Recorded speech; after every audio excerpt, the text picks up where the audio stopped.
14 points, 5 of 11 shooting in Game 3. He's at the podium. Let's listen in.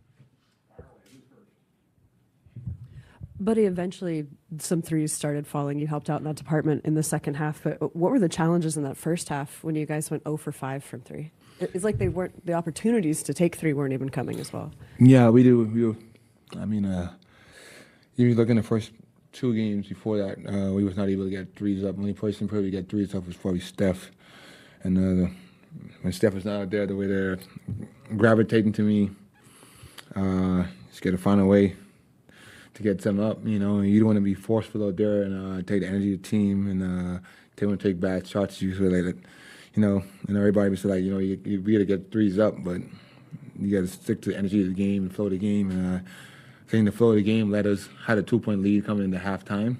But I think that as the pace picked up, you know, and the stakes starting to come closer, you know, I was able to get free and just weathering the storm. And you know, I got up 7 in the first half, made 4. So hopefully, probably made 2 more, my chance to win the game. Do you see anything right now? Sorry if I could follow up. Do you see anything right now hampering Pods' shots, or is he just with the spacing different? Do you think that's impacting him? Nah, I mean, to be honest with you, BP's one of the guys that's freelancing out there. They're letting him play basketball. But, you know, in all, like, you know, he's a second-year guy and first playoff experience. You know, he's going to go through ups and downs. But it's a fun challenge, you know. And, of course, he's going to get hard on himself. He's a hard worker. Every time I come to the gym, he's always here working hard.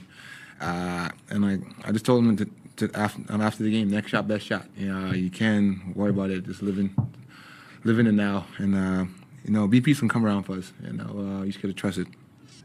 How would you describe the way Kuminga played tonight after what he's been through elite, past month? Elite.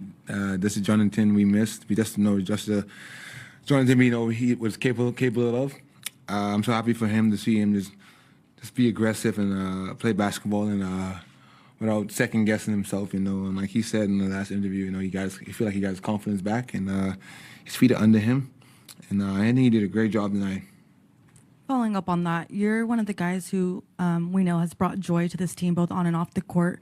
Is there any message that you've been telling JK kind of behind the scenes to just keep his confidence up? And it's not only me, it's everybody, you know. Just this opportunity, man. It's when it comes, he's a guy that works so hard. I don't know if anybody works hard as JK. He's always in the gym. He comes and prepare himself, and he's working his butt off. And he stay ready. He's a true professional, and that's why he's having this type of game here. And I hope that everybody's watching and seeing what he's capable of. You're known to talk to Jimmy some, have a pulse on him.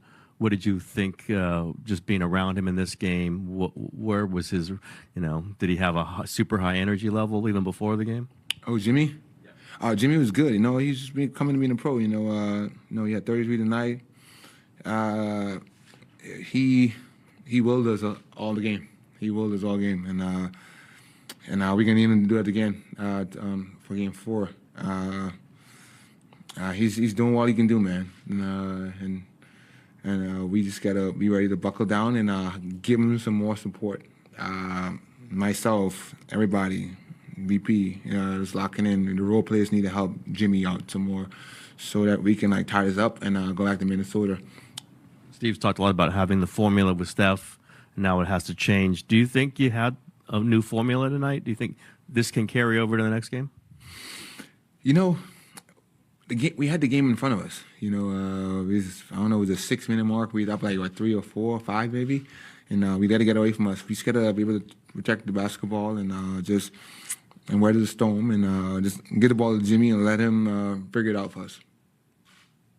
How has it been with Steph supporting the team off the court? And do you ever feel kind of this pressure to cover on his behalf? What does that look like for you? Nobody would cover Steph Curry. What he does, there's no pressure. If you coming in thinking that you gotta like full his role, you're crazy because he does so much with his team. You know, trust me, everybody would like to do it, but like he's touched by an angel. You know, he's touched by God. You know, he's blessed. But he's Steph Curry, man. He's always supportive, always there, talking to the guys. I'm always asking questions. How can I, what you see on this play, how can I get open? And we're just reading stuff. And I think that just talking to him on the second half and halftime, I'll be able to get some shots off early, in the second half, you know, and as the game is a change. So just reading the defense, man. They're like, I'm getting the Steph rules right now. I told him I see what you go through. Yeah. So, but it's fun. That's why it's a 7-game series. It's always a challenge, and you got to overcome these challenges. This is the best thing about this. We get the Mother's Day tomorrow, and then after that, Monday, to show the world what we can do. Thank you. Buddy, how does the margin for error change defensively when Draymond's not on the floor? Yeah, man, that's a tough call. Just it's a tough call, man. I feel like everything didn't go our way tonight that we thought would go our way. There's the offensive foul, I just don't understand the rules, And Draymond is all-world defensive player, And if a guy put your forearm in his chest, I've seen when referee challenged it went automatically. They didn't take that long. And I feel like they were debating it too long on the challenge and reviewing it, and it was going over time, and they're trying to figure out what's the right call. And I just know that everything just went our way today, and that's how the game is. We don't want no excuses. We don't want to feel sorry for us, but nothing went his way today. We're picking up a foul against McDaniels and hands part of the ball, So, but we didn't get calls where we supposed to get. Jimmy got fouled a couple of times in the rim. Najee on his back, he had 5 fouls. So it is what it is, man. And this is the fun part about it. You just got to figure it out. And we're down 2-1. We just got to weather the storm. When you talk about getting the Steph rules right now, what is that like? I know you see him go through, but what is it like to go through it yourself? How difficult is that? It's tough, but it's a challenge, And you gotta be patient, man. And like a shooter, you're never patient. You're always trying to outgun somebody. You're always trying to find the best shot possible. And but I know in the playoffs, you gotta find the best shot possible. Sometimes you might take some crazy ones, and sometimes you might make that crazy ones. But you need to find that spark to get your team going, and everybody knows that. I think you can feel in the crowd knows that. Like we need to get threes up, to be able to sustain and open up this gap. But man, it's a fun challenge every day, And they're a tough defensive group, And I just can't wait for Monday. When you say weather the storm, do you take things out of this game that make you feel optimistic about Monday? Yeah, if you take in, that's why the series you learn. How can you adjust? They won 2 in a row. I feel like it's a game we should have won tonight, but we didn't win it. But you just got to go to the drawing board and figure out what's in that spurt where we lost it, and how we can learn and build from that. We always say Anthony Edwards is an elite talent, but what more can be done to try to slow him down, especially in the late going here?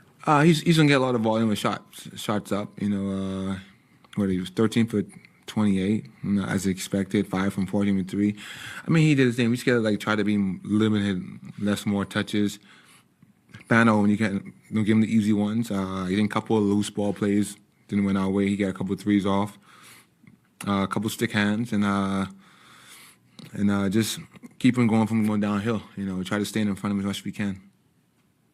From Game 7 hero to taking Game 1 on the road and then 2 straight losses, how do you deal with the kind of back and forth as far as from a insane happiness to a little bit of disappointment? How do you deal with that?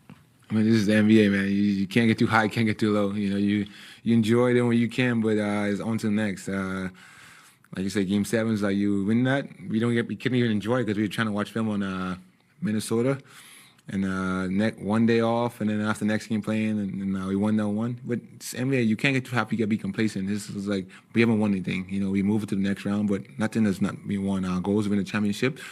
And our goal is to try to weather the storm as we can when we get 30 back, because we know how elite we are with him. But I think I know we can beat these guys without him too. So ready for Monday, get to the drawing board, and let's get it. Thank you. Great. Thank you. Thank you. Thank you. Y'all can have y'all Gatorades back.